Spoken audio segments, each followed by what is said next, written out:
Hi guys, welcome back to Veteran State of Mind podcast, coming to you live, but not by the time you hear it, from San Antonio in Texas, home of the Alamo, and more importantly, home of Black Rifle Coffee, who I'm sure you're all familiar with. I've got a couple of guests in with me today. First time we've done a three-way on the show, actually. So I'm just looking at luckily I'm not in the middle. I feel so lucky. This is a good start.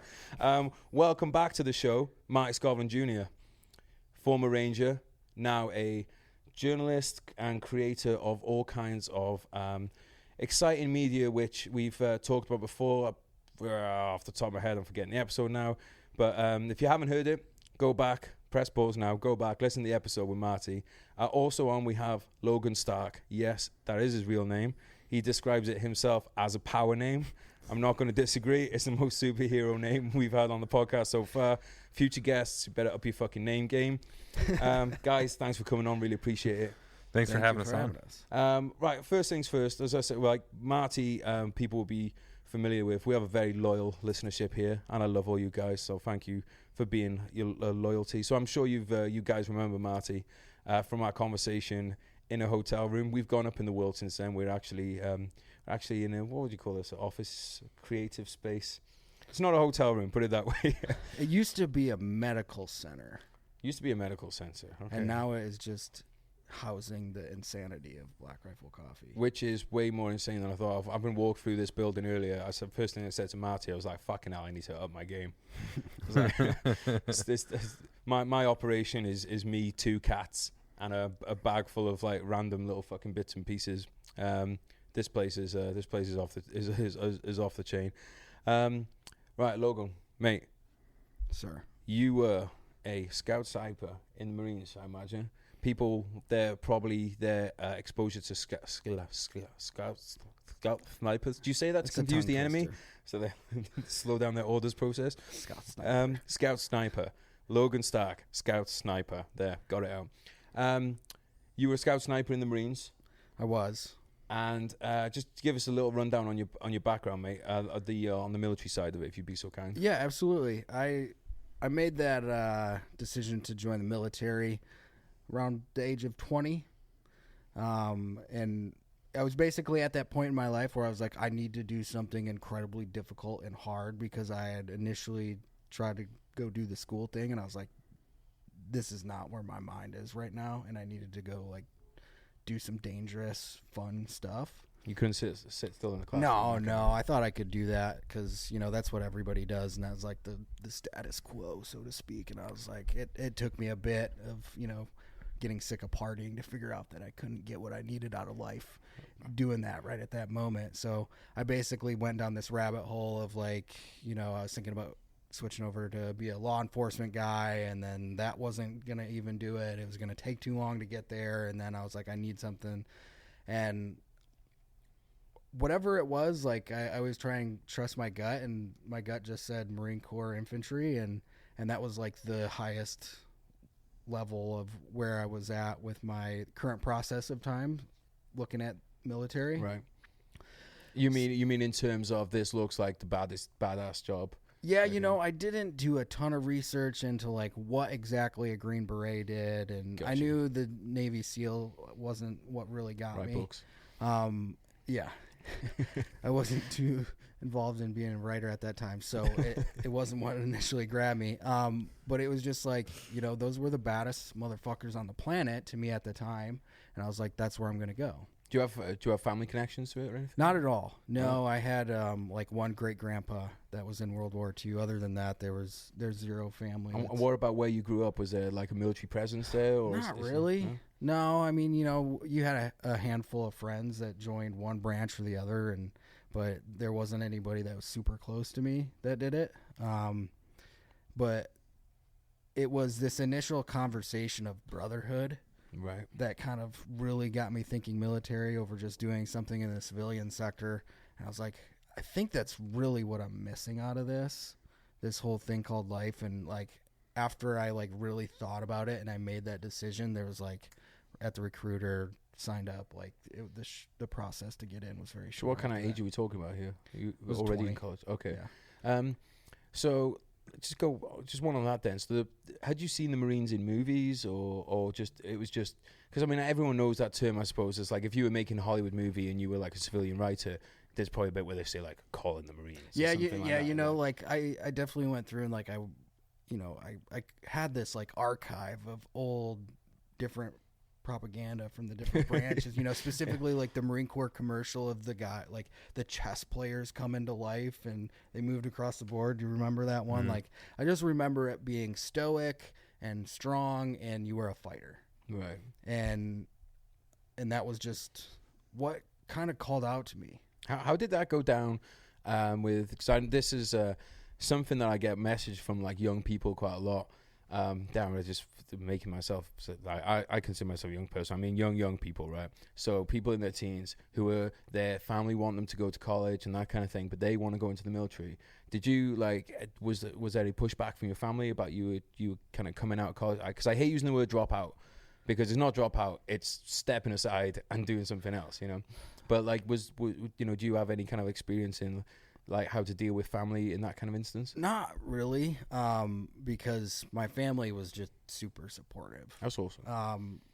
And I think I kind of wear my heart on my sleeve in a lot of ways, and they could just tell like out of the gate, like I just didn't have focus, I didn't have purpose, and then I made this kind of hasty decision, and I didn't really talk to them about it. Right. I was just like, I don't want to have to go through making this decision harder than it needs to be. I really think that they'll understand, and I think they'll take my decision as a vote of confidence in myself to go do something. And, my mom cried or whatever, but like they all do. And yeah, for sure. It's not like, if you must have a stone cold mom if she doesn't cry when when you say like, oh yeah, I want to go do what job do you want to do? Shoot people in the war face at the time. Okay, that didn't escape any mom. What year are we talking about here? So 07. Oh, so we're talking war. So Iraq at that time was at its hottest point. Yeah, it was, and that was definitely something that registered as like, I knew that was going on when I graduated, and at the time I think I was young, like I just wasn't that aware and paying that much attention to like what was actually going on in the world. And then when I got to college, I started paying attention a lot more. I was like, what are we doing here? Like, like there's a fight like across the street and we're sitting here on the playground. Like, this isn't what I'm gonna do. What was the general attitude in college towards the war at the time? I don't think anybody really like paid any attention to it. No, we give a shit, we do. No, like I remember being in, like it wasn't really discussed in class. People weren't like reading newspapers about, oh, like this is what happened in Fallujah today. It wasn't really a topic at all. And I was looking at the whole landscape of everything. I was like, why are we not paying attention to the important shit that's going on? And it just kind of pulled at me until I eventually had to make that decision to join. Right. So you went to basic, and was it everything you expected, or? Yeah, in a way. I think it was very Full Metal Jacket in a lot of ways. There were a ton of things where I'm like, this is just straight out of the movies. Obviously, nobody shot anybody in the head when I was in. But, like, yeah, I think it was a little bit easier physically than I was expecting. Okay. And I trained my ass off going into it. But other than that, like, mentally, it was, just going from where you're at to, like, zero contact pretty much with the outside world for 3 months. That's just a long time. Yeah, well, especially in 2007 when I think, was it 07? I think by then we were all addicted to phones, right? 2007, it must be on the cusp. We weren't at peak phone addiction. It was on the cusp. We were right at like Nextel, flippy phones. Were we flip phones at that point? And the we had the Razor. We had the Motorola Razor. Yeah, that's why I fucked with. I fucked with the Motorola Razor. Yeah. Occasionally you get a very pixelated picture of boobies on there. Yeah, that was great. Take 3 Send a very minutes pixelated penis back. Yeah. That wasn't great. I sent them up to the wrong person once, but that's another story. So, because there's a load of other stuff I want to get in, but I want to give people like a bit of a military background. Mm-hmm. So, how did you go from being a boot to a scout sniper? Okay, I'll try and cruise through this as quick as possible, but basically boot camp, School of Infantry, and then you hit the fleet. When you're in the School of Infantry, you have this decision of whether or not you want to stay basic infantry 0311, or you can take a specialty secondary MOS, which gives you a little bit more different skill set in the infantry realm. Mortarman, machine gunner, tow gunner, assaultman. Those are your options. Or you could jet over to recon. My buddy leading up to it was like, hey, get in one of those secondary specialty MOSs because like it's a little bit harder, but like you're with a better group of guys. Like you're with guys generally who care a little bit more. Okay. And so they were like, assaultman is the hardest. You get to fuck with demo. You do breaching. You get to shoot this rocket launcher. It's harder. You got to learn these formulas. Like, all right, that's what I'll go do. So went through that. And traditionally, the position that I trained to be in is in a line company. So, like, you're with the 0311s and you're assaulting on foot sort of thing. Well, for whatever reason, I got stuck in a weapons company in a truck, and I wasn't doing the job I wanted to do. And it became very evident to me that that was the case. So my first platoon commander really became my first mentor. His name's Chad Cassidy. He was a Silver Star recipient from Fallujah. Also a power name. Yeah, for sure. And after he healed from Fallujah, he went through OCS to become an officer. Oh, that's badass. Yeah. So he's a Mustang. Yeah, Mm-hmm. so we got him in his second platoon. Right. And he was a scout sniper as an enlisted, and he fucking took me under his wing, man, and he was just like, I want you to think about being a scout sniper. I think you're qualified for it, and I'm going to work with you over the course of this deployment. And it was a 15th MU, so it was a float to Thailand, Kuwait, Bahrain, like super boring places. So I just did that. I just did everything I could possibly do on the ship to train physically, mentally, get a strong knowledge base. Like, he gave me like the golden playbook essentially. And we were sitting in Kuwait. This is 2008, and they're like, yeah, you guys are going to go to Iraq, and we're all fucking jazzed up on the ship thinking that's going to happen. And we just go and sit in Kuwait for 3 weeks and then come back. Although you did have an interesting story from the Q8 about toilet paper, I think you should share with the podcast. Which one? The one with the British military chicks. That was the other guy that was in here. Oh, was it? Yeah. Oh, yeah, it was. Sorry, that was Trey. Well, I'm going to share this story. Yeah, Trey. No, sorry.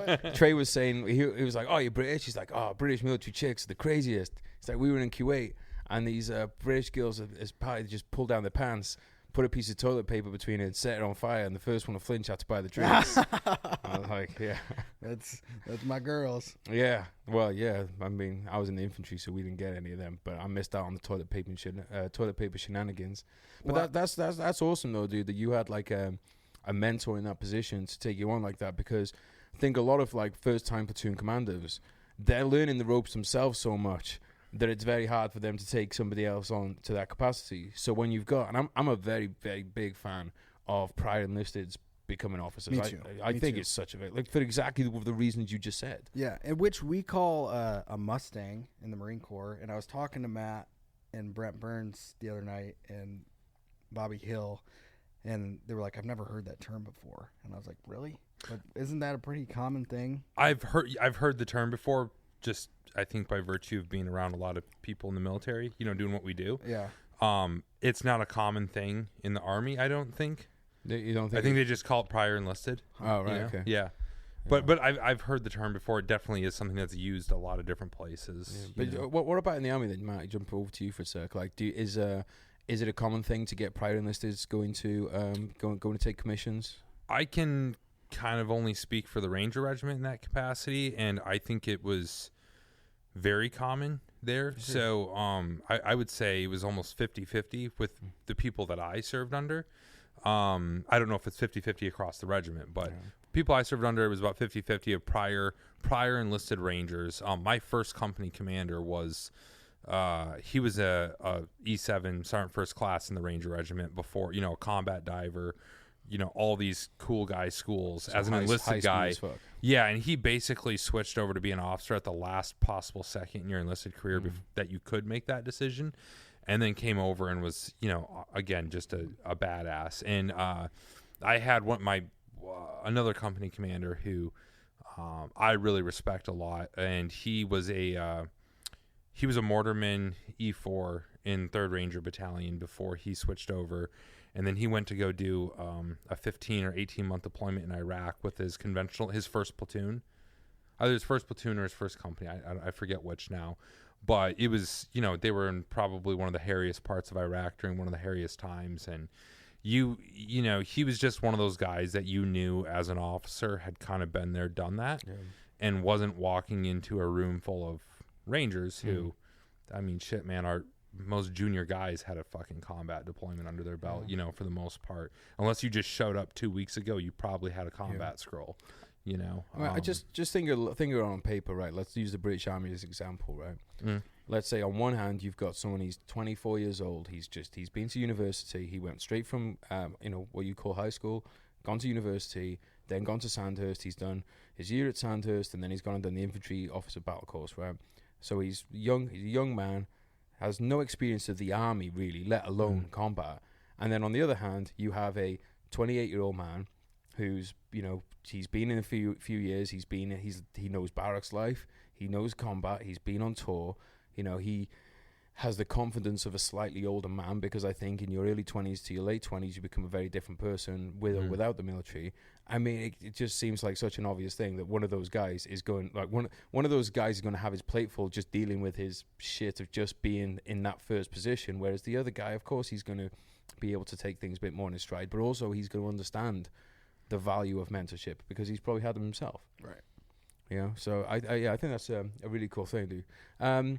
So you and I, we were talking before we started recording, ended up in the same kind of neck of the woods out in Afghanistan. You went, first tour, was it 2010?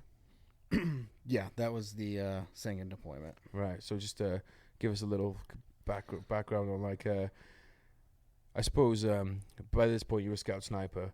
This is something that, look, people, if you want to learn about scout sniper, you can find out about the course and stuff. Just Google how to become a scout sniper. I want to use Logan's mind for some of the stuff rather than just reciting like what he does on the course. And watch there's a Discovery show, which was actually filmed with my pigs. It's like the Surviving the Cut. Sweet. They did one on scout Check sniper. it out. Oh, man.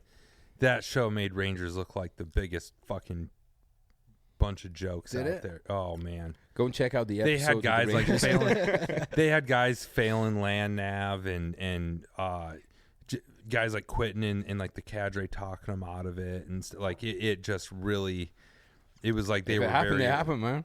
Don't like I think most units that are featured on that show, they're like, oh, this is our chance to make our course look as hard as possible.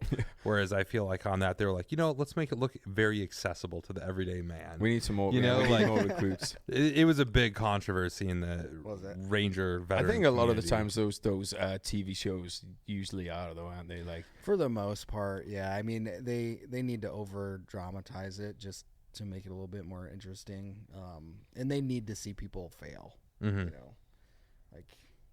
But maybe the producer was Marine. The Scout Sniper one, like, it didn't get into like all the little nuts and bolts of how hard it was, but it showed the different phases that you'll start to get into, which is enough to kind of like get a good grasp on what's gonna happen or what would happen through that. So when you're going out to Helmand, then, I mean, by this point, I'm sure I mean, I was in Helmand in 2009 and then into the 10. I know some Marine units had already been there. There's no mistaking that it's not going to be like the Mew that you did. There's no mistaking that you're going into a fight at this point. How are you feeling going into the... Well, I didn't realize it was going to be such a slugfest going into it. It was one of those ones, like, we didn't get a whole lot of information going into it. Like, we knew we were going to Afghanistan. We knew we were going to Helmand, but we didn't have a whole lot passed to us as far as what exactly was going on. And, like, in the weeks leading up to the deployment, it got really bad.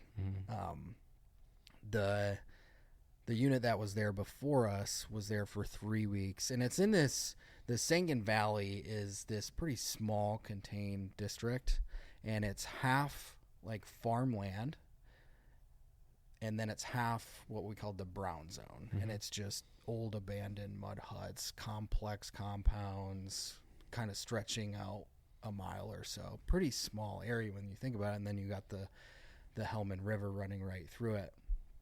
And we showed up, and immediately we were like, It's a little different here. Like they flew us in at 4 a.m. To Nole. Did you ever go to Nole? No, I never been to No. Nole. And we took 12 hours to get settled, and then we were sitting in the smoke pit, like at the end of one of the HESCO barrier complexes we were sitting in, and a bunch of the British were there at the time. They had the cages on all their vehicles for the RPG factory. I'm like, well, so all of the Brits have that. Interesting. Yeah.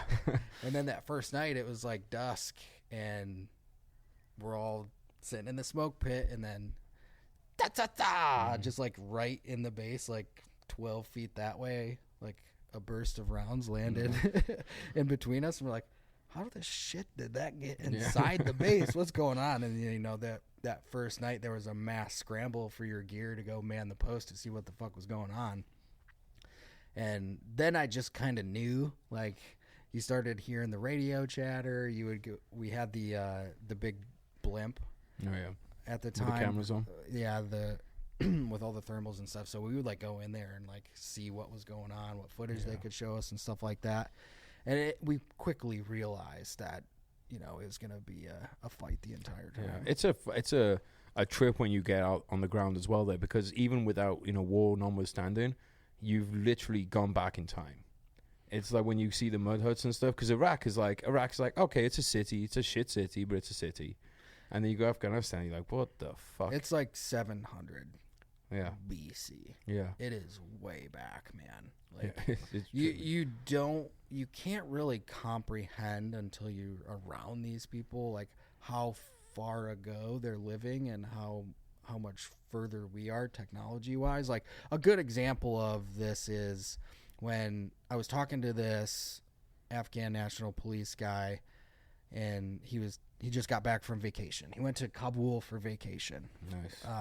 And he went to the zoo. You know, that was the big thing. And he was saying to us how he was telling all his guys about the zoo, and he saw a tiger. And a couple of his guys were like, what's a tiger? Whoa. And I'm just like, oh my God. Whoa. Like, you learn what a tiger is when you're like 2, 3. Mm-hmm. If you're retarded. You know? And that wasn't even something that like, that's crazy. And that kind of gives you a good concept of like how much less education they're getting leading up in their lives. Like they're just working. But also in terms of the whole reason for us being there is like, you know, you the International Stabilization Assistance Force, you know, it's there to you know, help impose the will of a government in Kabul. Well, most of these people have never left the Sangin area, and so the idea of Kabul and a fucking tiger in a zoo to them is as alien as us saying, right, well, there's this new government on Mars that want you to, you know, operate in certain ways, and you're going to obey these laws, and you're going to pay taxes to these people. It's like they have no they barely have a concept of their own region, let alone what's outside that. Right. So we rolled into the main fob, and there's just this graveyard of armored vehicles, like, and not like Humvees, like the new MRAPs that we got from Oshkosh that were like 12 feet high, like supposed to have indestructible armor, and it was just row upon row upon row of these things just mangled all to pieces. And you're just like, wait up, like I thought these things were like supposed to withstand anything, like what's going on? And that's when we learned that the Sangin Valley district was this breeding ground for IEDs. Like this was where all the new technology, which was actually less technology and less metallic items to it, them like really going back to make these like wonderfully crafted homemade explosives. Yeah. And both on roads and in the middle of nowhere. In the random places in cornfields that you would never expect them to be, on some like small little ditch crossing. Like we would run into them in the most random places. Yeah. And it took us about 2 weeks to like figure out what my scout sniper section was going to do. And we ended up getting posted with this single platoon on the western edge of the battle space in the green zone, we called it, which was completely flat land. It was a little dead at that point, so the vegetation there wasn't in flu boom, so you could get about 200 yards of visibility if there wasn't a row of vegetation, but that was about it. Yeah. So flat land, not a ton of visibility. Like, and for point of reference, what as a scout sniper, what kind of distance do you work up to in an ideal world? What's your kind of like your range as a scout sniper? Well, ideally, like, I would love to set up in a hide site like 800 meters away. Right. You know, like, we're not really supposed to. At that point, we're not really. A traditional mission is supposed to be conducted from, about 800 meters away, ideally. But what was interesting with this is, like, we just went to where we were needed, because the platoon we were supporting got, like, in 3 firefights the first week they were there. So, like, let's go there. They need us. So as opposed to running traditional sniper missions per se, we went back and we started picking up tactics from that scout snipers did in Vietnam. Right. And we would camouflage down. So we wouldn't run our bolt guns. We were rocking with our Mark 11s, the 7.62, 20-round mag. Looked like a black gun, but had bipods and a better scope, the same scope that we had on the M40. We just went black. Nice. And we just tried to blend in with the infantry. And then kind of, traditionally with Vietnam, like, it was, for the most part, like, movement to contact. Like, we were just going out on patrol waiting to get hit. We would go out and we would try and we would get to the position of advance as far as visibility, and then we would operate from there. Or if we were moving into an area, we would always move up first, or in the first element, try and find a position at advantage, which was usually like a 1-story roof, and then cover everybody's movement from there. Or we did a ton of leave behinds. Right. Where we would go out on patrol. My team or an element of my team would get dropped off. They would go out, finish the patrol. That worked a lot. Yeah, I mean, it's that kind of thing. I mean, it sounds like you were a great command. Like that to me is those kind of tactics were. I've not heard anyone that hasn't said that they've had success doing that kind of thing. It seemed like the one thing, because the Taliban are very good at. Like, they're very good at adapting quickly to most things, but that's one that seems to have consistently caught them out. Is that, like, they not count if you're not counting numbers on a patrol coming out the gate and what goes back in, that seems to be something that got overlooked by them. Yeah, and with all the ditches and stuff there, like, it really is hard to, like, keep track of a whole element. And they would always, like, do it was tried and true guerrilla warfare where they would pop in, get 4 to 8 to 12 guys on motorbikes, drop different elements off, engage, shoot, move, communicate. Like, they would do the same thing, but they had much more mobility because of motorbikes, knowledge of terrain, and they knew where the IEDs were. Yeah, that's the biggie, right? We couldn't move anywhere without a sweeper. Yeah. Like, it took us forever to go anywhere. Yeah. Because it was so bad. And as you were saying, there's not even that thing where you can just say, oh, well, we'll cut across this field because there won't be one there, because there could be, because they know that you might just cut across that field because they're playing a game of a game of probabilities. And I think that is, I've always said, dude, like, how great would it have been to be on the insurgent side in this kind of thing, to have been able to do what. Yeah, I think of, like, Mel Gibson and Patriot. Like, fuck that movie. That movie is trash. There's fucking fake news. These guys are my subjects. I'm taking some tax off them before I leave. Actually, you know what? I'm gonna go throw this coffee in the fucking toilet right now. It's picking some payback. I'm joking. God bless America. Yeah, but, like, especially as someone with your training, to have been, if you had that ability to just fucking drive around on a fucking moped and set up whatever you wanted, and, like, God, you think about it, dude, like, it would be fucking chaos. And, like, what are your thoughts towards the Taliban, like, in terms of a fighting force, but also on a personal kind of level? I mean, outside of fucking hating them,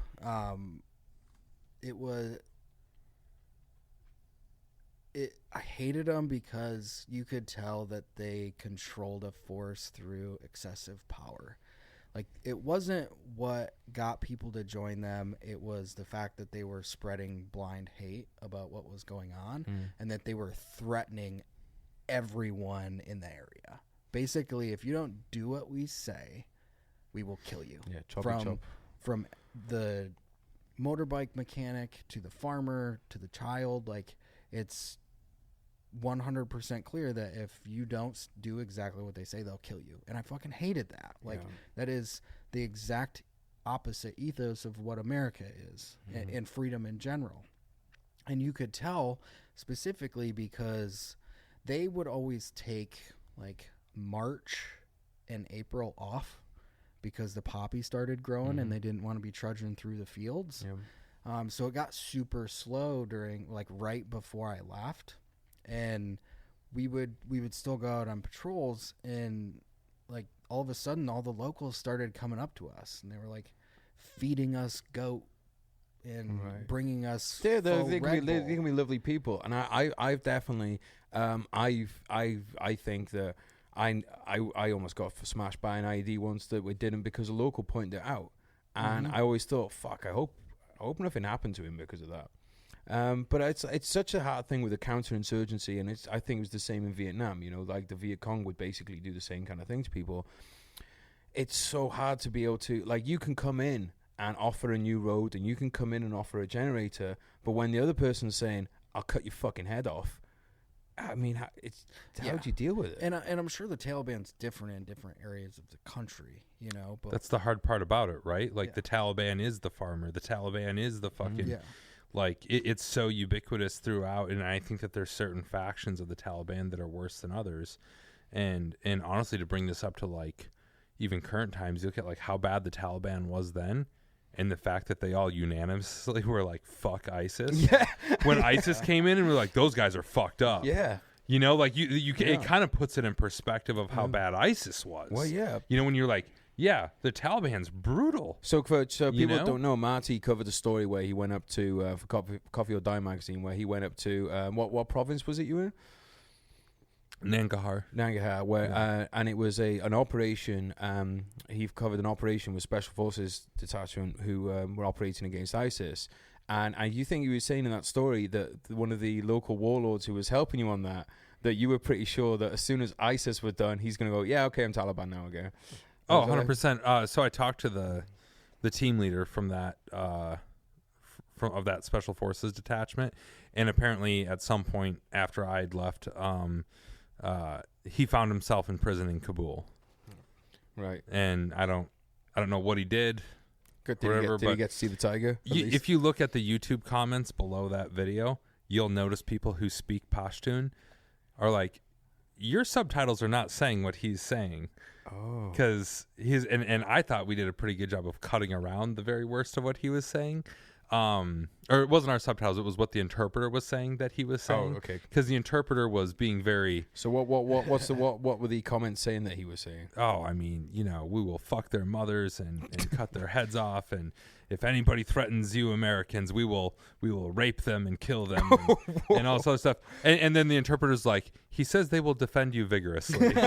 You know, like, which isn't incorrect. No, yeah. We're just in the middle of this game of telephone. Yeah, exactly. And it's funny because this guy's wearing, like, you know, the knockoff J's and you know, like, he's got the nice fake Rolex on and stuff. Nice. But he's an Afghan local police commander. Like, dude, this is a straight up warlord who is ALP just by virtue of, I fucking hate ISIS more right now than I do Americans. So, enemy of my enemy.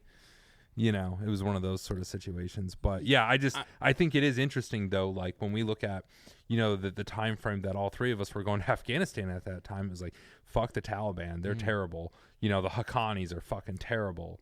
And then it's like later, a couple of years later, you start hearing about this other force that comes in that apparently dwarfs how evil the Taliban is. Yeah. Like, it's kind of weird to think about, like, you know? It is. And it also, you kind of think that maybe that was the junction to, and it probably was in a sense, because I think it was about the same time that they started opening up with, but again, when they opened up talks with the Taliban, there was various factions of the Taliban saying, we're not having fucking talks, and others were saying, like, no, we won't fucking talks, you know. So it's not like here where you've got one clear, defined hierarchy. Yeah. Well, I mean, they probably looked at what the Taliban was doing and said, this is what they're doing wrong. Like, they're not using their violence as propaganda. They're not optimizing technology. Like, if they basically are a little bit smarter, more tech savvy, more ruthless, violent version of the Taliban. That's a good point, actually. Like, I think it's very hard to find footage of so with Iraq, you can find so many videos of fucking music, and then a fucking MRAP or whatever drives down the road and gets blown up. It's not so easy to find stuff from their point of view in Sangin and those kind of places. Not so much, no. No, I don't think they really cared. They were just there to fight. Yeah, and that's really interesting. And they were, I think, by all accounts, better fighters. And I think that there's kind of some strange parallels too. Yeah. The people that are more concerned with social media and the people that are all about doing the do. This would be a great segue into content creation, but we'll come back. We'll come on to that in a bit. So, like, let's say, suffice to say that your battalion had a hard tour out there, very hard tour. I think one of the hardest ones that anybody can say that they had out there. I mean, nobody went to Sangin and had an easy time. Full stop. You went back to Afghanistan a second tour, was it? No, I just did the one. So you did the one, and then Logan told me he did 3 at one point and that he's got a silver star. So get your story straight, poser. Damn it, Marty. Stolen valor. You heard it here first. But so Marty was saying this. Hey, well, hopefully you gave me the right information on this stuff. Give me the desk there right now. That you did finally go back to college, and that you. I didn't say finally. No, I added that. Well, I'm riffing on what he said. You went back to college.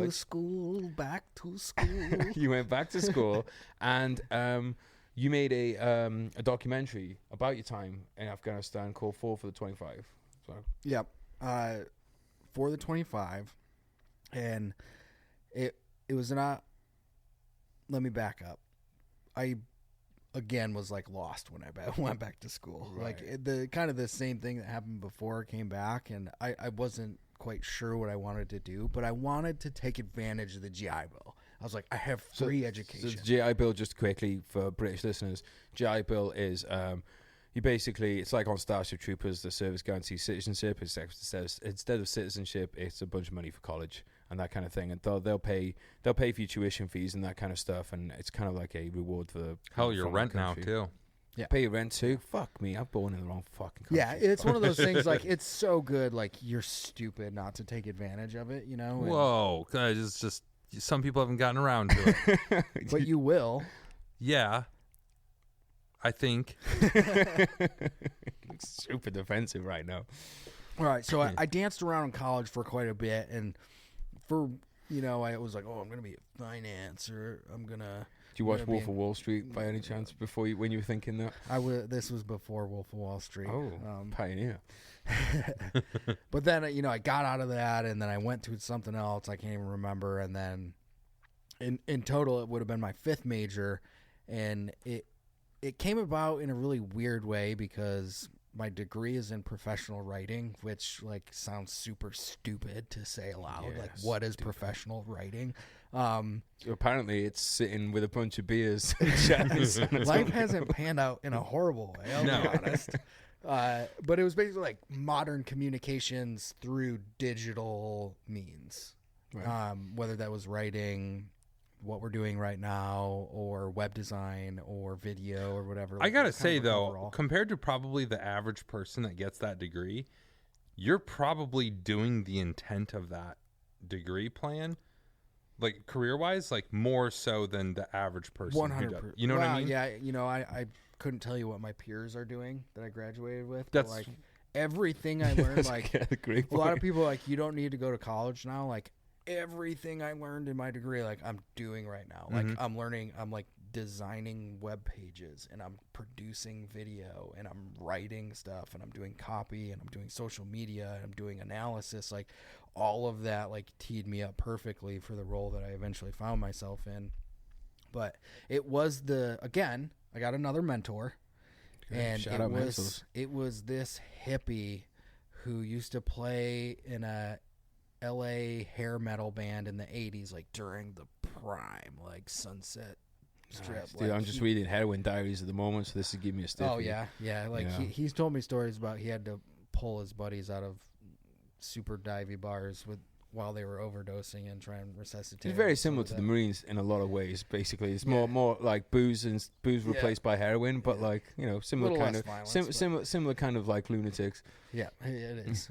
But he became this super incredibly kind, incredibly smart liberal professor, and he kind of took me under his wing, and I took this advanced version of his multimedia class. His name's Paul Britter, and it was really cool because it happens so rare, I think, in education and in life in general, where I had about 4 months to work on one thing. Like one thing, Right. like dedicate. Sounds amazing, right? Dedicate my whole entire existence to one thing for this class. And like all of a sudden I was hit with this like overwhelming, like, what is important right now? Like, what do I need to say? What do I have to say?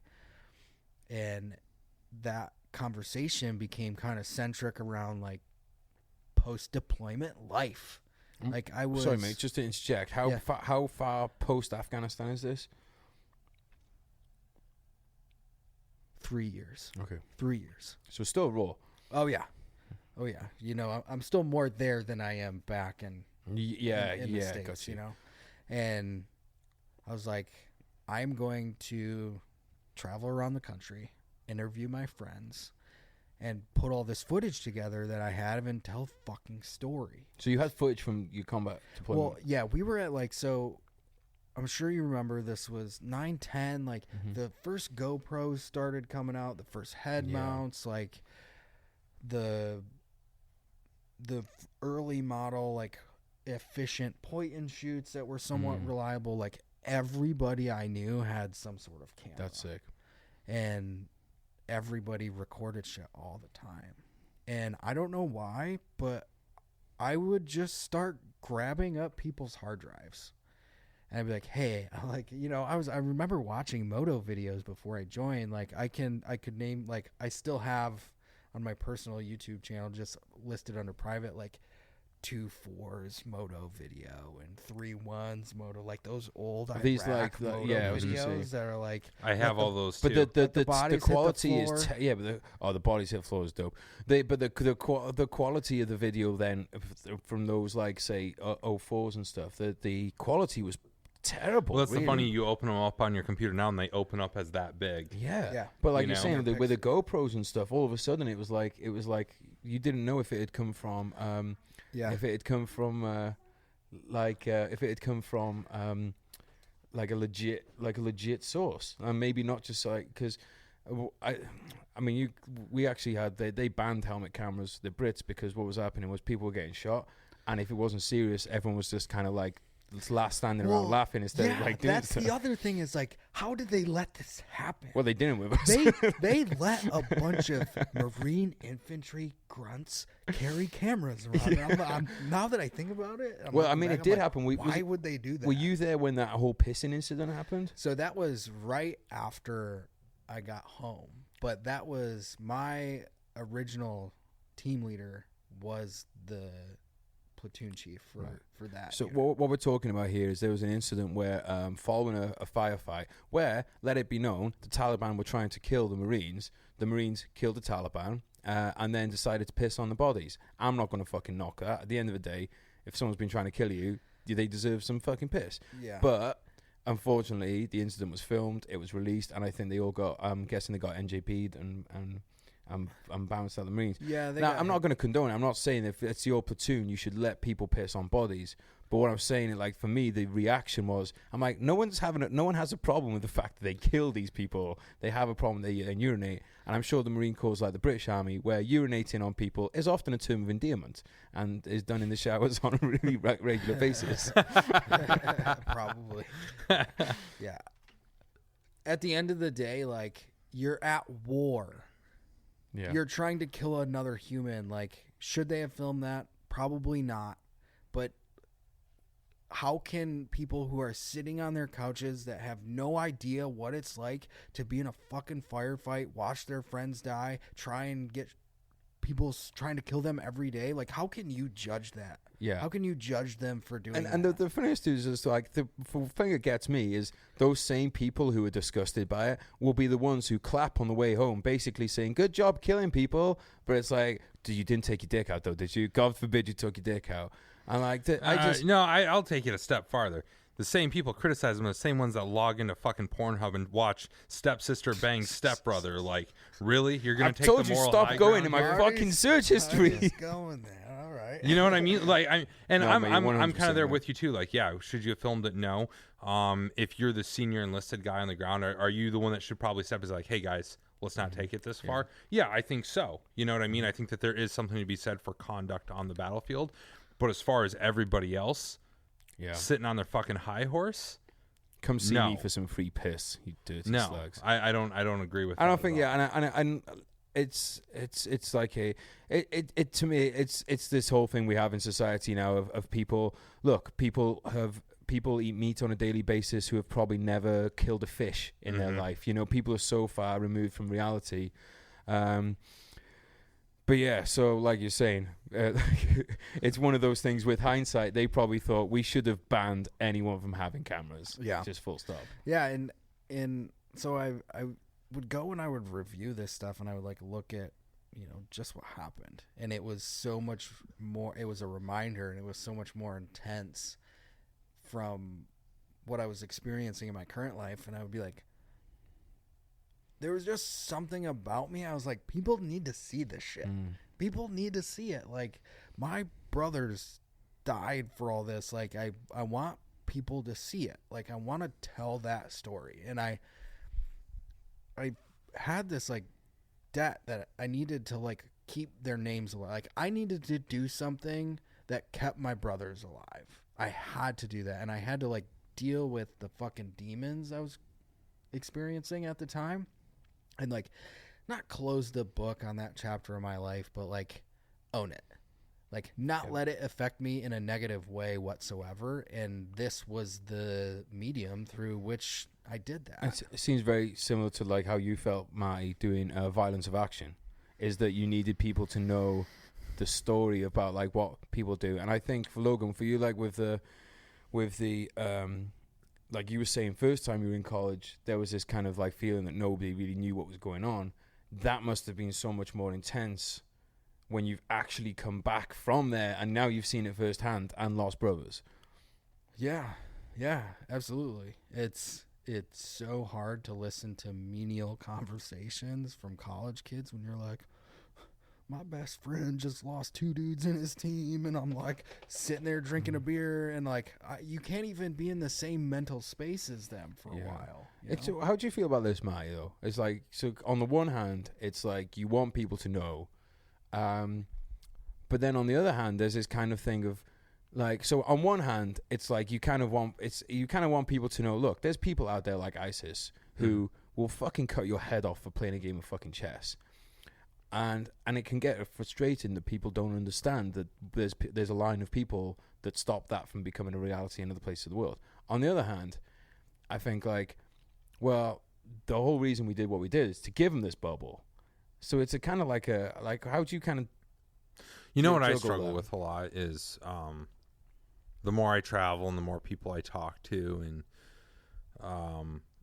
I think my worldview is broadened quite a bit, and I'm not, maybe I was before where I thought that the world was a dangerous place. I don't think the world's a dangerous place anymore. I think that the danger in this world is blown way out of fucking proportion, and that side of me is at odds with the side of me of like, yes, but there is also corners of this world that are very fucking dangerous, and there are terrible people in this world. There are somewhere out there, the next fucking Hitler is being born. You know what I mean? Like, mate, I agree with you 100%. We haven't seen our last genocide. We haven't seen our last world war. There are terrible people out there. I think 95% of people are great, lovely people who want to put a roof over their family's head and fall in love and fucking put food on the table. And then there's those couple, you know, that are just real shitheads, you know. And so I'm kind of at odds with myself between the world's a wonderful place and how dare you not pay attention to the fact that we're fighting wars right now. Yeah. And if you want to go there too, like, Is there ever an end to the cycle? No, There's not. Humans. No way. It is such a. It is. I think it is life's great irony. And I feel like I'm probably at some point going to be plagiarizing fucking Homer or something like that. But like, I'm sure I'm not the first person that has had this thought. But I think life's great irony is that humans are so averse to killing and so affected by killing, yet we repeatedly do it to ourselves. Well, I'm gonna quote Gez Jones here, who says, "You only need one cunt out of 1,000 to be a cunt to fuck everything up for other people." Right? Yeah. It's not Homer, but it's the truth. No, the truth is, you could have I've 1,000. never heard anybody quote themselves in the third person before. Good for you. Well, I have bipolar, so I'm. But So is it really the third person? God, now I've just fucking seen Matrix code in front of my face. So you've blown my mind. But like the truth, like you said, like I think the same way about people, and I do think that the idea that, oh my God, we're constantly going to be at war is not the case. But left unchecked, if for 200 years you started off with one cunt in a country, he would gradually spread his cuntishness throughout other places, and it will get to like it will. It only takes. Like, you're a bit. Marty is, if for those who aren't watching video, Marty's a big, what are you, 6'5"? He's a big boy. Strapping hunk of meat. You'd notice him walking if down he the wanted to street. be, if he wanted to be a cunt, he could go around bashing old ladies on the head, and if nobody stepped in, then he could just continue that. Mm-hmm. He chooses not to be, and therefore it's not a problem. But unfortunately, some people will not choose to be that, and therefore there is the need for a line of defense. And it makes me sad thinking about that, because I'd love to think, there's no, because I think we're on the same page here. I am definitely becoming very much a pacifist, but like a pacifist who still believes that people will need to be shot in the face. And I just don't see that there's going to be a break in the cycle. I just don't see how it's possible. I don't either. Like, that's one thing at this point in my life, like, I have accepted 100% is that violence will never be rid from the human race. Like, it'll never go away, and the sooner that you accept that, the better off you will be in life. Like I said, we haven't seen our last world war. We haven't seen our last genocide. We haven't. And ultimately, if you as a nation, I think, or as a people, whatever, if you can go a century, let's say a century without being involved in a war, ultimately you're just kind of a buddy fucker at that point, honestly. You know what I mean? Because think about it, 20th century for the United States, like, shit, man, we didn't have to get involved in World War I. We didn't really have to get involved in World War II. You know what I mean? Well, you kind of did when the Japanese came over. Did we, though? Hawaii Well, wasn't I suppose you could have let it ride. I'm saying but if you were of that We person, could have been pussies. that's what I'm saying. That's what I'm saying. Is like if we had chosen, like, no, we are going to avoid war at all costs, we probably would have been all right. Until they come, until but it would have they been at turn the up on cost shores. of what would it have been at the cost of? It would have been at the cost of millions of people. Well, not You just know? that, dude. Maybe it would be 1970, but eventually that Japanese empire would have turned up in America. There's no getting away with it. You can run away from bullies and people all you want. Well, I think I look at Switzerland, right? Like, they've largely avoided war, but it's at what cost? Well, and also They're literally like, watching their neighbors get slaughtered. Yeah, But saying like, "Hey, we're not going to get I'm involved making a lot of money. Like you off said, it. you're Swiss sitting in the fucks. playground across the street, watching shit go down, and you're just saying, not my problem. Yeah, I think this is a good time to segue into. I don't have a problem with the Swiss people, by the way. I just want to put that out there. You just think saying that maybe they're going to cut you off to their cheese, and you're like, Could have used your help. Well, Speaking on my grandfather's part here, could have used your help, but I mean, no big deal. Yeah, no big deal. Right. You have lovely chocolate. Yes, and ladies. Yes. I'm imagining all those parts of the world. Anyway, sorry, I'm getting distracted. Ayahuasca. I want to talk about ayahuasca. Yeah. Let me finish about the For the 25 thing, because I want to finish that part off, and that is just the fact that I had to go back and I interviewed 3 people who were in 3 different locations in Sangin. Same battalion. Same platoon. Oh, so these were all snipers. And we got split up into 3 different sections at the beginning and operated independently the whole time. We came together one time, and that was at a memorial for our very dear friend Matthew Abate, who was killed in action, ended up receiving a Navy Cross, and so people know that's like, I believe, one below the Medal of Honor. Correct. Right. Yep. And that was the only time we saw each other for that 7 months. And the dynamic that create, like that bringing together and that death and then the coming apart of that, like it changed all of our lives forever. And I needed to go talk about this. And through the course of this, like, you know, obviously me sitting down with these dudes, these interviews were hyper emotional, and I couldn't, like, I was making them go through all this horrible mental shit, and I was like, I can't make them do that if I'm not going to do it. So I became a character within this film that I was making with 2 other classmates, and it ended up being one of the most enlightening, rewarding experiences because I felt like I became at peace with everything. So do you feel like you don't struggle with PTSD or anything like that because you went through not only confronting it yourself but confronting it with brothers? Yeah. The short answer to that is yes. Like I don't really have too many residual effects that like affect the way I live in a negative way. Like I am 100% a different person, but you can't erase that. Like you don't get to just wipe that off the whiteboard. Like that's who you are after that. And then you just have to figure out, okay, how do I integrate into this new mind and make it work for me? So I think it's 100% one of those things where, like, yeah, you come back and you want to fucking call it PTSD or whatever stupid synonym it is, but it's really just trying to figure out how to make your brain work again for you. And also, you know, do I have TBI? You know, is that TBI? It's a traumatic brain injury. So basically, the concussions from the IEDs and all that kind of stuff knocks your brain around. So you got to deal with all that, but at the end of the day, there is a way to be happy again and live a fucking amazing, rad, epic life.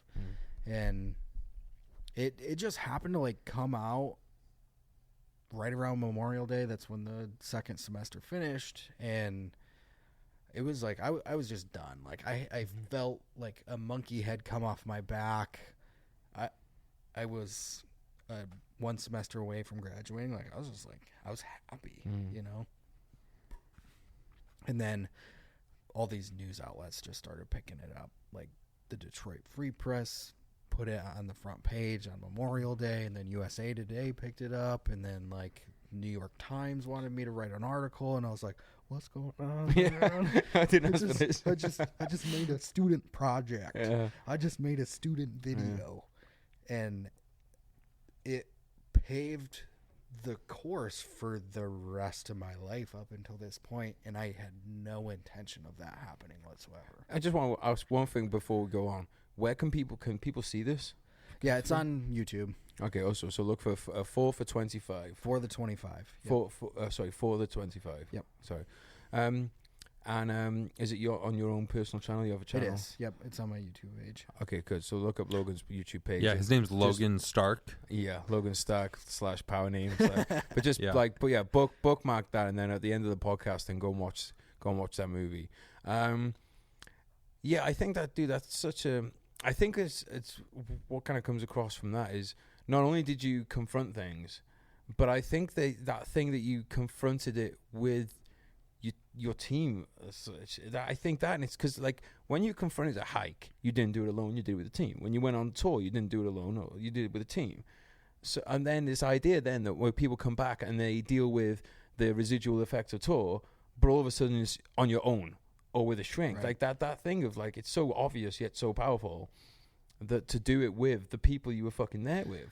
Yeah, I think I have no problem saying this, like anybody that's walking through life solo, like you're fucking doing it wrong. Like you have to have that core group of people that you can rely on, that have your back, that they know you can rely, that you help them. Like, it's the exact same thing we're doing now. Like we have, like, whether that's an emotional thing, a success thing, a work thing, like I don't think you can do it alone. Why would you want to? Probably be miserable. It'll be way more fun. It'll be way more fun with other people, even if you can do it on your own. Gangbang's always more fun than masturbating. Exactly. Dude, you need to watch some porn when you get back to the hotel tonight, man. Like, you've got porn on the mind today. I just feel like I don't get to talk like that all that often these days, so I'm going to talk like that on your podcast. We'll do a 5 minute. We're going to let it out. 5-minute porn session.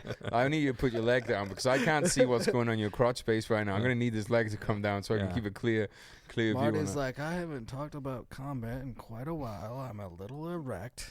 That's okay. He's just thinking about Taliban bodies getting peed on. Will it fit through that opening? He's like, I hope the hotel don't block that channel out. Yeah, so all right, dude. I was going to say the ayahuasca thing is I just felt because I feel like the three of us have this bit like kind of like view on the world now of like the imperfections of the perfections kind of thing. And I was wondering if that had helped you, like, obviously, like, experience comes to it too, but the ayahuasca thing I found, like, really interesting to know that you kind of, that you'd gone and done that with a group of combat vets, right? Yeah, I went with this nonprofit called Heroic Hearts, and it's run by this former Ranger, and I came to know of it through a different podcast called Drinking Bros, which is run by our good friends. Shout out Drinking Bros.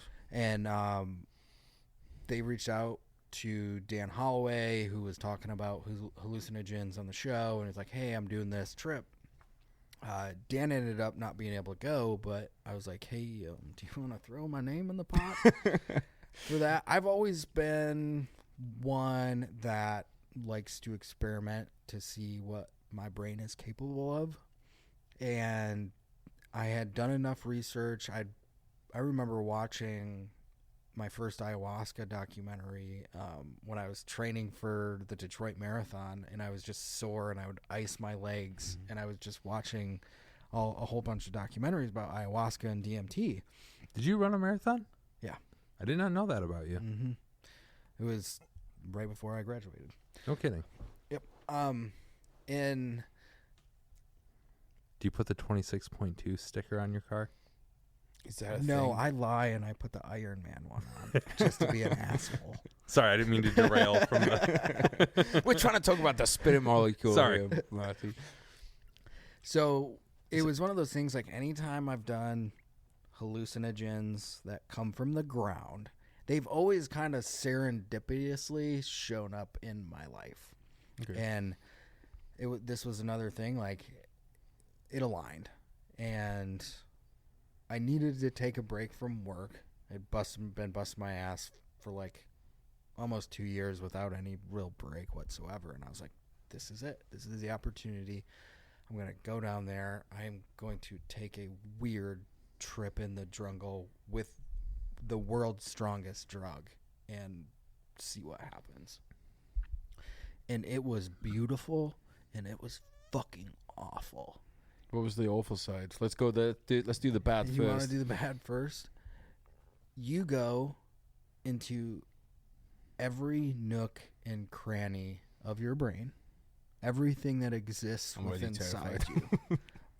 You look at everything, and every little closet and room within your brain is amplified by like 100,000, not like 10. Like 100,000, where you feel 1,000,000x emotion, physical effects of whatever that is in your head. And it's so strong. Like, if it's bad, you literally retch. So you think that's where the sickness side of it comes from? Is like a physical reaction to a mental trauma? Well, I wasn't sure about that at first. You throw up every time. Like, unless you take a very, very small amount, you're going to throw up. Okay. But it came to be this thing, like, you use this physical act of purging. They call it purging. Mm-hmm. You use this physical act, and what I did was I tied it to the mental and emotional feelings that I had in that thing. And for me, one of those I'll be specific. I'll get a little bit personal here. Like, I had this nagging voice and this demon within myself that I would never live up to my full potential, that I was being a fraction of the human I was supposed to be. And in that moment, it was like dark colors. It was a fucking nightmare. I felt like I was 100 bajillion pounds, and it was like a whole football stadium of people throwing everything, every negative connotation that's ever gone through my head about that topic at me all at once. It's so fucking overwhelming and awful. You are like, fuck this. And you like physically purge that out of your body, and as you're like retching at some of the most horrific puking you've ever done, you're like, I'm not ever fucking going back there again. I am done with that. And I honestly like have accepted that. It's been almost 3 months since then, and like that thing's gone, man. So you don't have now, you have no lingering sense of I'm not living up to my potential. No, it's much more zen now. Wow. And the other big part of that is the thing that like was a truth to me coming out of that experience was like time is irrelevant. We put these status quos on ourselves for where we're supposed to be in life based upon our age from like this societal observation, when I really think that each of our own paths are unique. And I think that we each have like an optimum potential to do, but that is found when you're enjoying life and you're going through it in this way where you respect it and you appreciate it and you are conscious about it. Like you're aware of what you're doing. As opposed to imposing these standards upon yourself that are based off of what you're observing in the world. You really need to, when you are thinking about that and asking yourselves these questions, you need to go inside yourself. You don't need to look at yourself versus that person who's also the same age as you that has accomplished all this stuff. That's not what you're supposed to do. You're supposed to go inside. Mm-hmm. What am I supposed to be doing? What is truth for me? Not what is truth for my exterior. What is it for me? And so if I ever have those feelings or those little negative nuggets that would pop up, I go inside. Okay. What am I about? And when you say time as well, like you were saying how time is irrelevant, Mm-hmm. Was that also on a scale of like time is irrelevant in terms of like literally the infinity of the universe and creation, or like, so like no matter like how micromanaged or well managed your time is now, ultimately in the entirety of the universe is meaningless? Not necessarily meaningless, but it's all happened all at once. And that's really the strongest thing that I got right off the bat was the sense of infinity. Right. And the lack of time. The visuals that I saw, and going into it, and this was the first time I've done it, they were like, don't expect to have strong hallucinations. Not everybody does. And I was like, okay, so, the first time I was just laying down, but like, it was like looking through a kaleidoscope with the back-to-back infinity mirrors that was also morphing. It was the most intricate display of visuals in a repetitive multiplicity-like order that I've ever seen, in the most vibrant colors of my life, that I knew that I was in like a place void of time, because I was consuming all of this. Even though I can kind of describe what I was seeing, I was experiencing all of the movement and all of the bending of shapes all at once. And with so many of the visions, like it's hard to talk about because you want to put it in a terms of course, and you want to put it in a story timeline, like point, this happened and then this happened and then this happened. But I've talked to a lot of people who have smoked DMT since the experience, and they're like, yeah, that first 15 minutes is like a rocket ship, right? And that's what the first like hour, sometimes hour and a half, sometimes 2 hours of the ayahuasca experience, like you're on that rocket ship for a long time. Obviously I've never done anything like this, but I know a friend, he's called Gez Bones, and Gez Bones tried it, and Gez Bones said that he like the sense of that like you said, it's very difficult to put into words, but for the overwhelming sense of that you are this tiny thing in this infinite thing, and the overwhelming sense of peace that kind of comes along with that. Like I'm very interested in this whole ayahuasca thing. I'm really interested. I feel like I'm a lot closer to the point where I could do it, but I feel like I've got so much stuff that the football stadium experience is. The idea of doing that is terrifying in itself without even having to go into it. The people that went with you, did any of them coming out of it saying, I wish I hadn't done that? No. Nobody said they wish they hadn't done it. But, we had a group call yesterday, and most of us who were there were on it, and this one guy, he was an Army Ranger for a really long time. He was like, I will never fucking do that again. Ever. He's like, I got everything I needed. I'm so glad I did that, but I am never putting myself through that ever again. But it was a good thing for him. Yeah. Right? Yeah. He's like, fuck that. I'm done with it. But it changed so much for him. Well, I think we've seen as well now, it's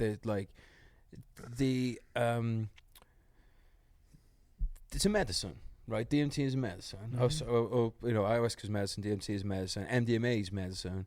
And I think we're starting to see like the trials that they've had with MDMA with veterans have been so successful, because it's like we come from a culture in the military which is very down the line. With most people in the military are very down the line about stuff, right? And it's like drugs are bad, alcohol is good. Smoking is fine, but you can't smoke marijuana.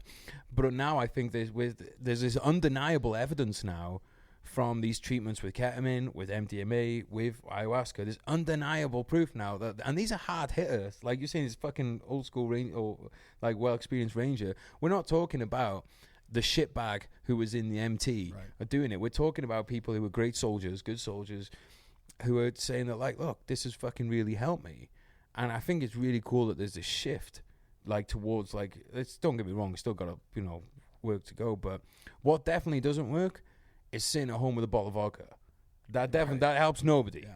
That helps nobody. One of the best parts of the TV show The Pacific and the Eugene Sledge book is the bit where his dad, who'd been a doctor in the First World War, says, stay away from hard liquor. When he comes back from war. Fucking great advice. If you're dealing with bad shit, the last thing you want to do is drink.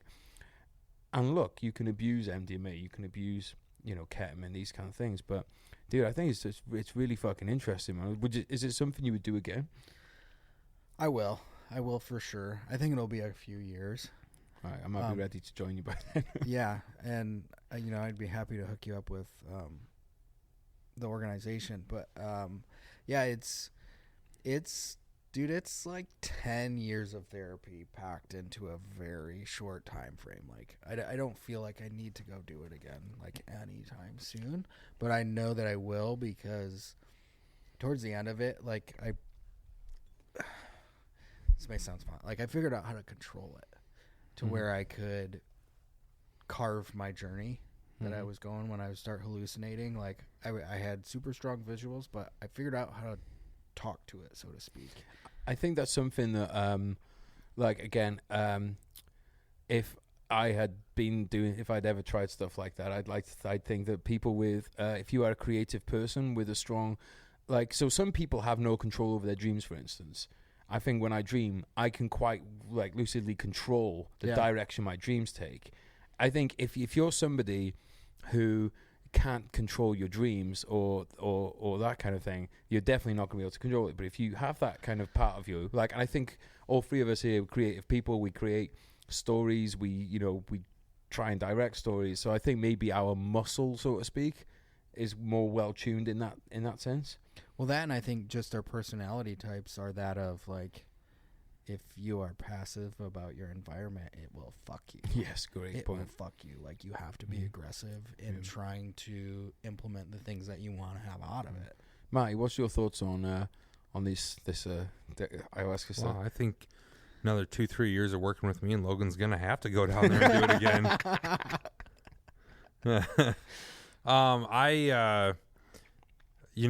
Even before Logan went down there, I think I was probably one of those people who came across the concept of it, through the Joe Rogan podcast, and initially kind of started researching it and reading different articles and reading different,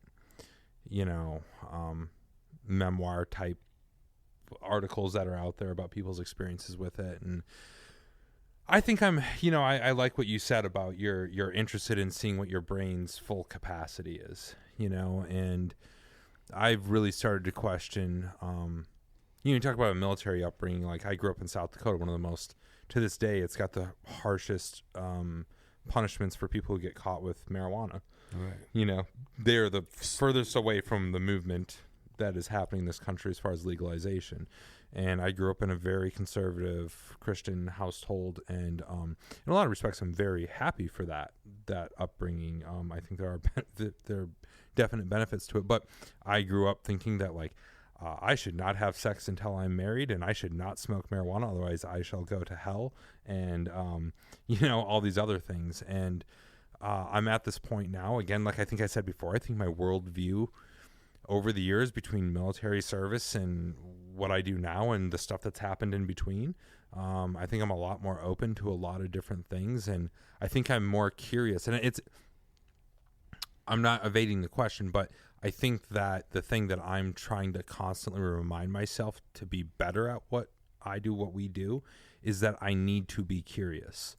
If I'm not curious, then my interviews will suck, then my approach to stories will suck, and all these different things.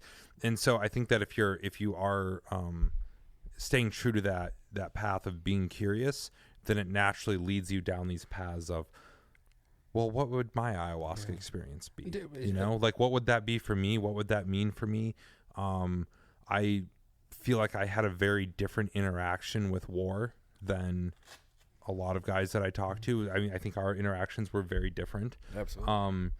And I think about other things that I've got, and I think that there are certain aspects of I think that there are better versions of myself out there that evade me, and I kind of wonder, man, maybe this would help me discover how to access. You also have to, by admitting that, you also have to take into account that there are worse versions of you that exist.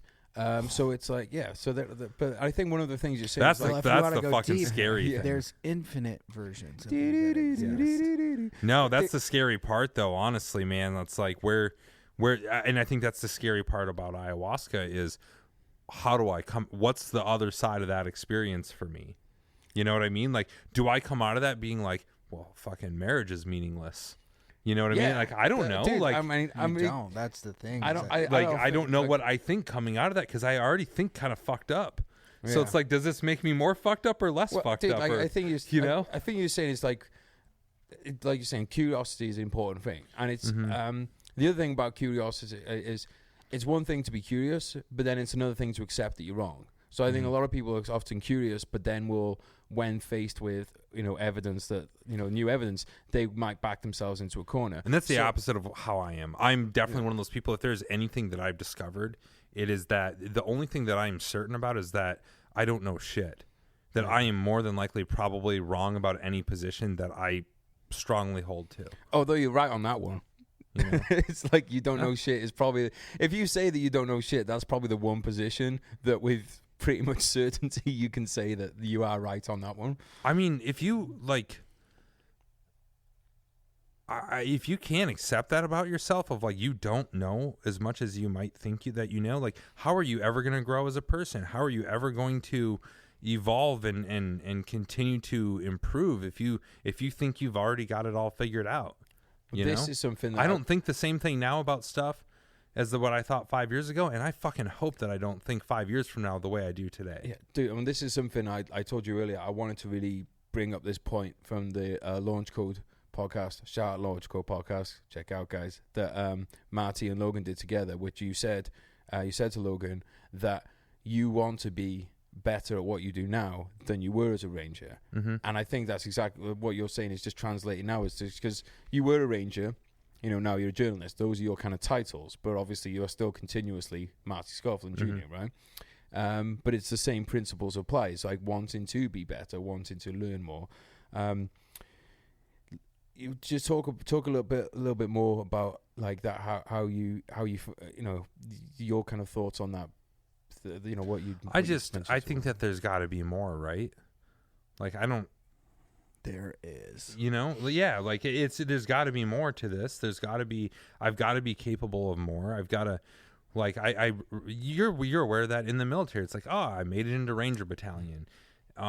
You're immediately then opened up to this world of special operations where there are other units that are not quite as visible publicly, that you're like, holy shit, I thought I was hot shit getting my tan beret, but like, fuck, man, those guys they change their name every 2 years. We don't even, and I'm not talking about Delta Force or fucking SEAL Team 6, you know what I mean? Like holy shit, there's people doing shit out there. Like, so even in the military, you're aware that you are not king shit, I think that goes continually, like after you leave the military and you want to go do other things, and you're kind of like, man, if I can't be better at what I'm doing right now than I was at being a ranger, or if I wanted to be a great boyfriend and a great husband to my wife, right? Like, and now I'm kind of like, well, I'm a father now. If I can't be a better father than I was a husband, and at a certain degree, it's apples and oranges, right? Like Army Ranger, journalists, like those aren't intertwined. Father, husband, those are two very different roles. But it's just like, as you assume these new roles, that you hope you are more adept at those roles than you were at previous roles that you've held.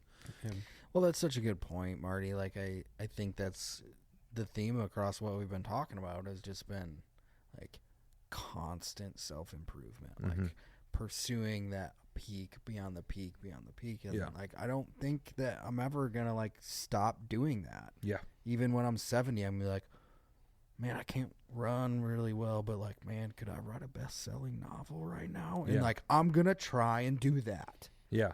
Yeah.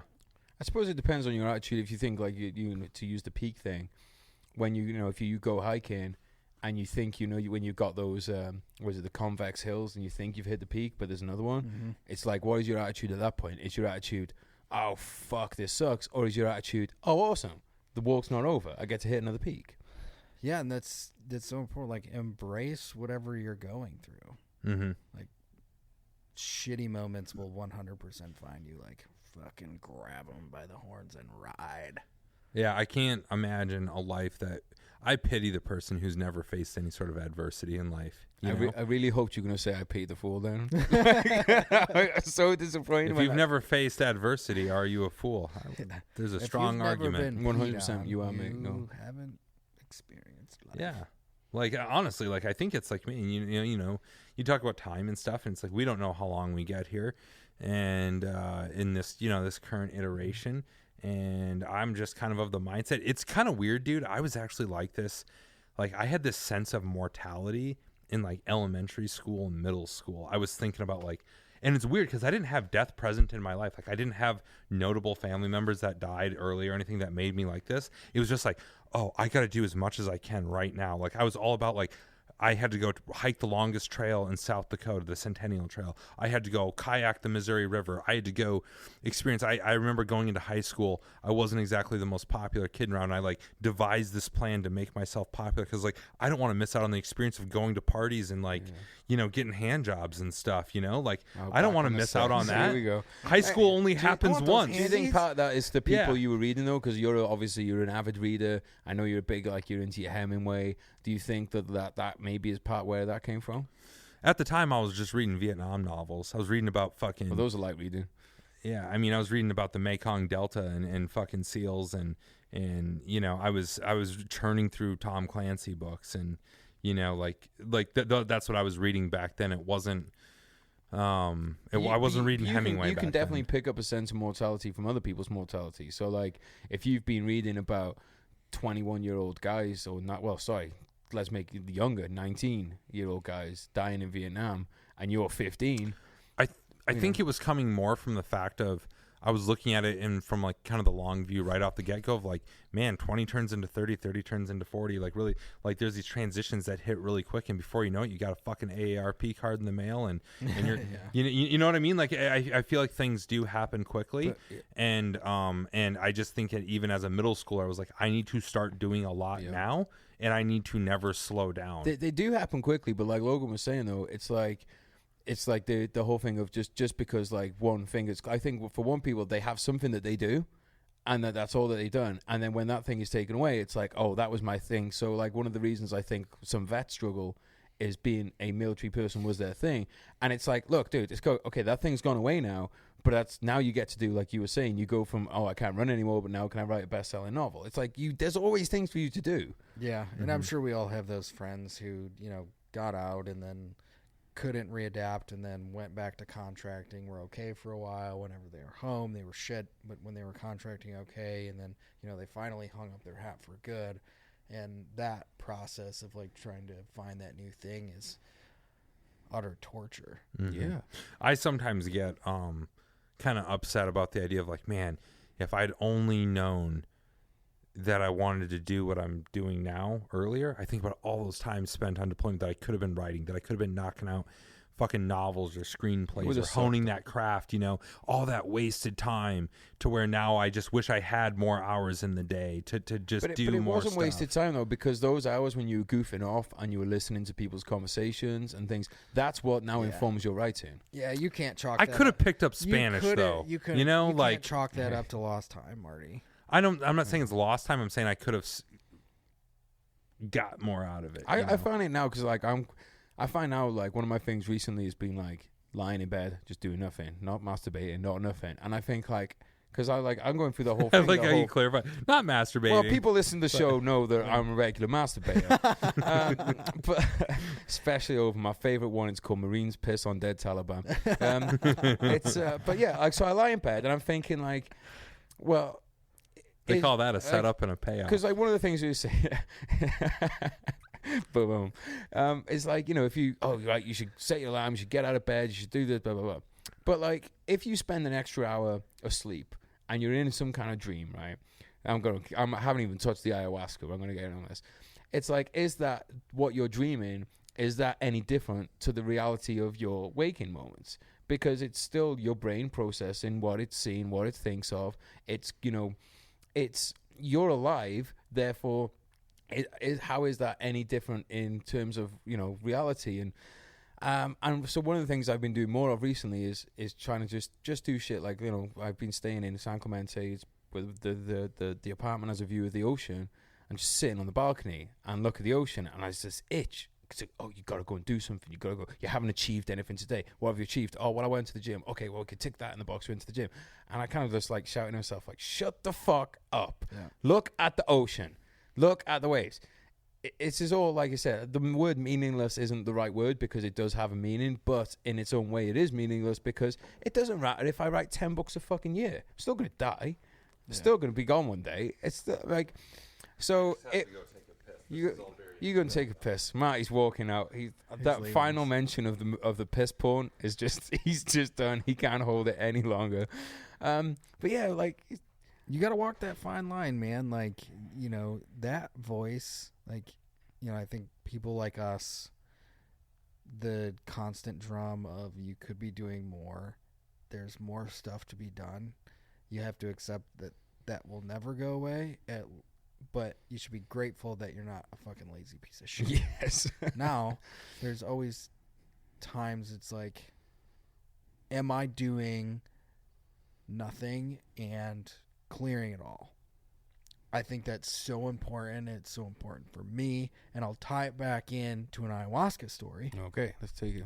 And I did 4 sessions in total. And the first one was by far, I think, the most profound because it set me up for the rest of them.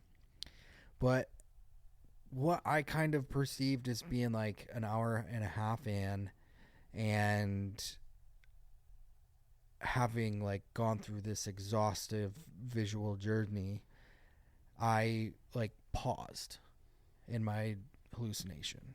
And I was in like this yellow lime, yellow green like type of planet.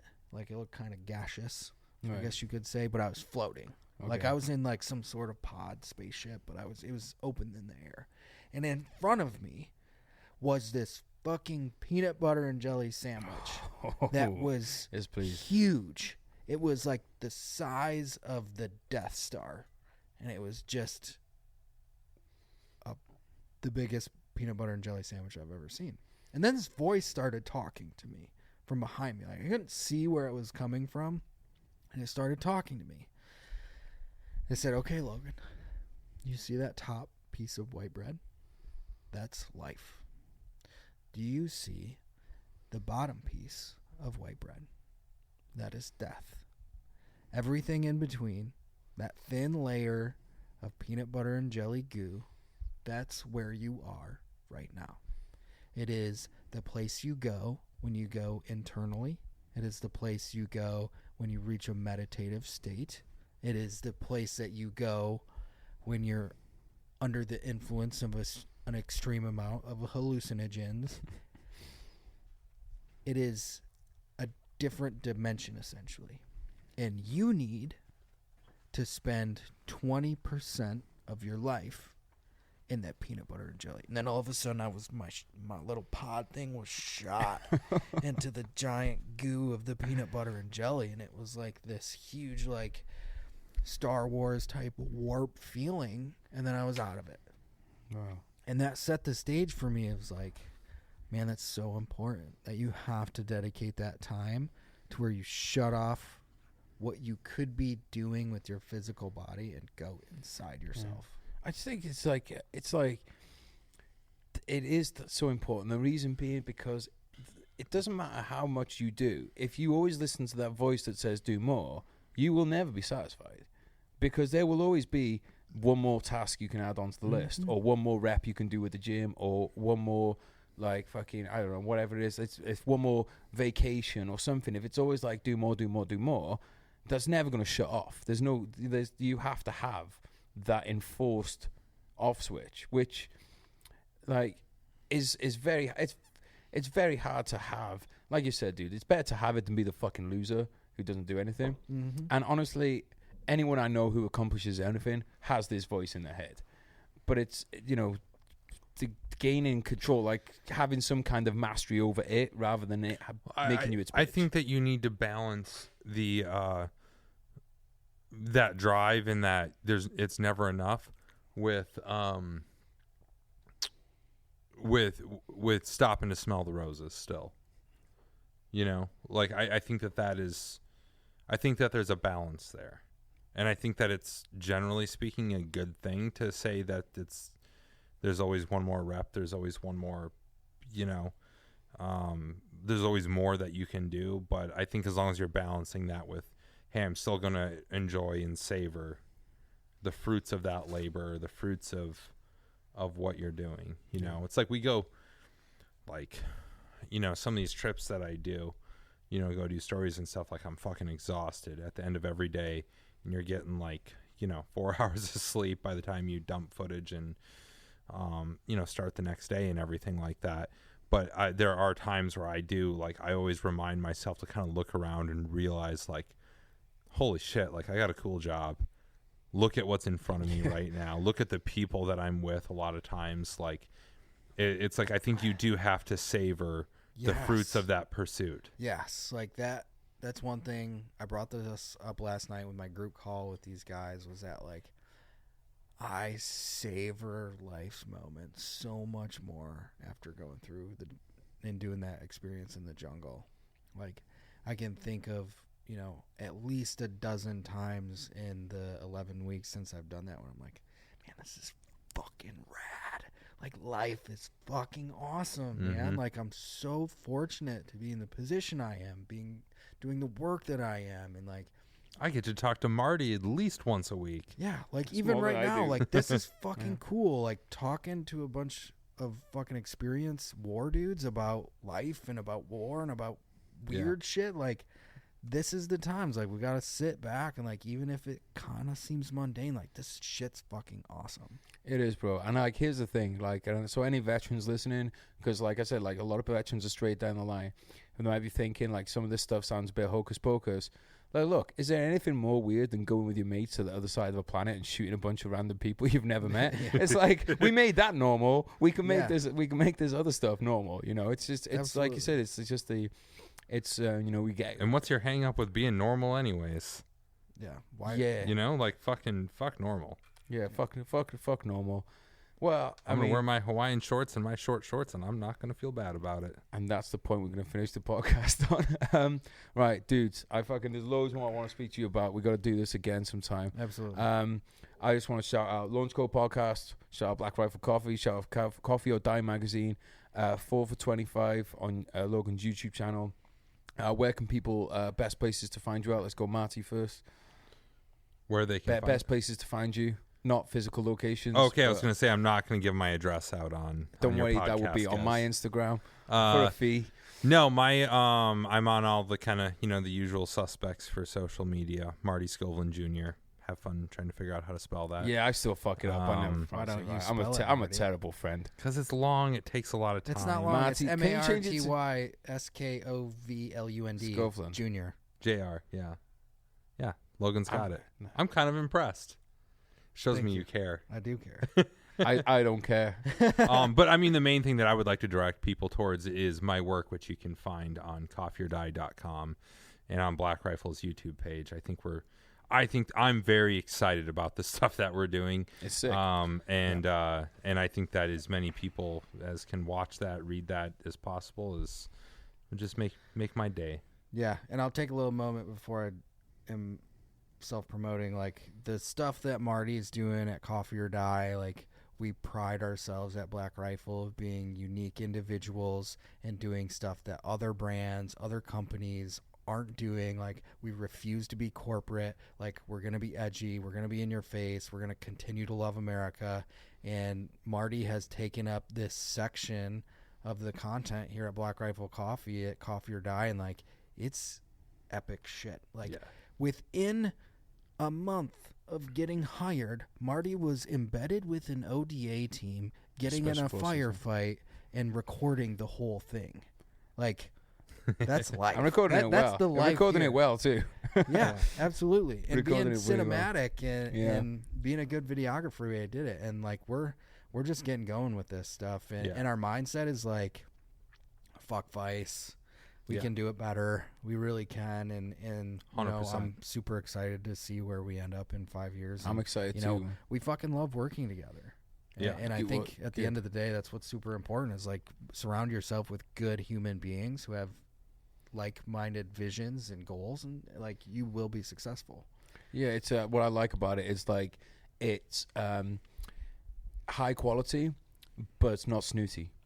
And I think that can be quite hard to find. It's something that's well written, well produced, but doesn't then try and make it's like the piece is like, although this piece is better than you. There's none of that. Do you know what I mean? It's like, it's like a dark, rich, earthy cup of coffee from Black Rifle. Yeah, exactly. Coffee. Like, that's I such a like good that way, analogy. Yeah, that's such a good way to put it. Like, the stuff that comes out in Coffee or Die, like, you should read that while you drink your cup of coffee, and you won't regret any of it. Yeah, I want to talk about content more, but we're going to do that another. We're going to talk. I'd love to talk about that another time. Logan, we need to give your it's just the power name. It's just Logan Stark, motherfucker. Stark with a K. I'm so jealous. Mom and Dad, if you're listening to this, why Geraint Jones? Come on. Right, where am I? At GRJ Books. You probably all know that already. At vsonpodcast.com for video, all that kind of stuff. And we got the YouTube channel. Just search Veteran State of Mind. If you can see me on the camera right now, I'm in a Veteran State of Mind kind of cap.